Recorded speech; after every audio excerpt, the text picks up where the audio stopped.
তাদের পুনর্বহালের যদি সুযোগ না থাকে তাহলে তাদেরকে যারা চাকরিচ্যুত হয়েছে তাদেরকে পেনশনের ব্যবস্থা করতে হবে, পুরো পেনশনের ব্যবস্থা করতে হবে এবং প্রতিরক্ষা আইন তাদের চাকরির নানান বিধিবিধান রয়েছে প্রতিরক্ষা আইনে, সেই আইনগুলো সংশোধন করতে হবে।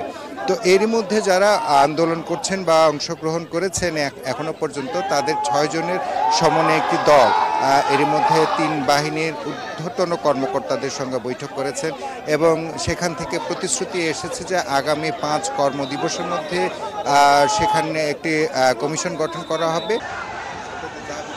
আমাদের দাবিটা হচ্ছে, আমরা বিগত আওয়ামী লীগ সরকারের সময় সেনা নৌবিমান বাহিনীর কিছু অফিসার প্লাস সৈনিক যাদেরকে বিনা কারণে চাকরি থেকে বহিষ্কার করা হয়েছে, রাজনৈতিক ইস্যু আছে, যে কারোর বাসার ফ্যামিলি জামাত ইসলাম করছে, ভেরিফিকেশনে যে দেখছে জামাত ইসলাম, তাকে এনে অন্য একটা মিথ্যা মামলা দিয়ে চাকরি থেকে বহিষ্কার করে দিয়েছে।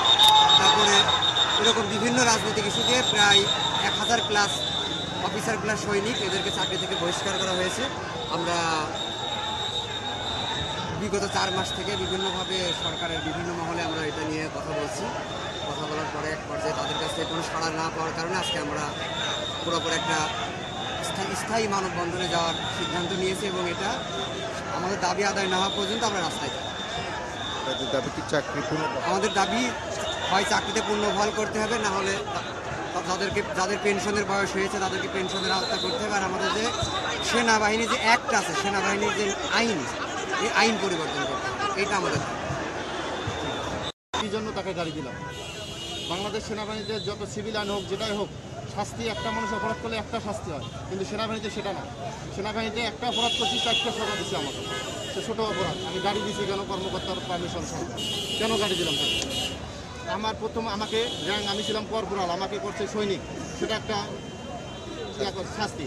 সৈনিক থেকে আমাকে চাকরিচ্যুত করছে, সেটা একটা শাস্তি। চাকরিচ্যুত থেকে আয়না ঘরে রাখছে 7 দিন, সেটা একটা শাস্তি। এবং পেনশন বহির্ভূত করে আমাকে পাঠাই দিয়েছে আমার বউ বাচ্চা রিজিক ছাড়া, সেটা একটা শাস্তি। আমি অপরাধ করছি একটা, কিন্তু আমাকে সাজা দেওয়া দিচ্ছে একটা।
দাবি জানিয়ে বিগত 3 মাস যাবৎ মাননীয় প্রধান উপদেষ্টা বরাবর 2টি স্মারকলিপি দিয়েছি এবং সেনাবাহিনী প্রধানকে চিঠির মাধ্যমে এই বিষয়টা অবগত করে, কিন্তু এতদিন পর্যন্ত ওনারা কোনো দৃশ্যমান পদক্ষেপ গ্রহণ করেন।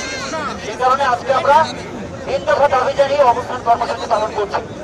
এই অবস্থান কর্মসূচির উপর ভিত্তি করে 3 বাহিনী প্রধানের পক্ষ থেকে প্রতিনিধি সার্ভা এসেছেন এবং এএফপি থেকে প্রতিনিধি এসেছেন। তারা আমাদের 6 জন সমন্বয়কে ভিতরে নিয়ে গিয়েছিলেন। ওনাদের সাথে আমরা একটা মিটিং করেছি। আমাদের কিছু প্রপোজাল ছিল, ওনাদের জায়গা থেকে কিছু প্রপোজাল ছিল। সেই জায়গা থেকে আমরা একটা নেগোসিয়েশনে আসছি যে ওনারা আমাদেরকে কথা দিয়েছেন যে আগামী 5 কর্মদিবসের মধ্যে, অর্থাৎ আজকে থেকে আগামী 5 কর্মদিবসের মধ্যে জাস্টিস ফর কমরেডের প্রতিনিধি এবং সহযোগিতা প্ল্যাটফর্মের প্রতিনিধি নিয়ে একটি রিভিউ কমিটি গঠন করা হবে, যার মাধ্যমে পর্যায়ক্রমে আমরা যারা এখানে আছি তাদের দাবি সমূহ মেনে নেওয়া হবে। এটা ওনারা নিশ্চিত করেছেন।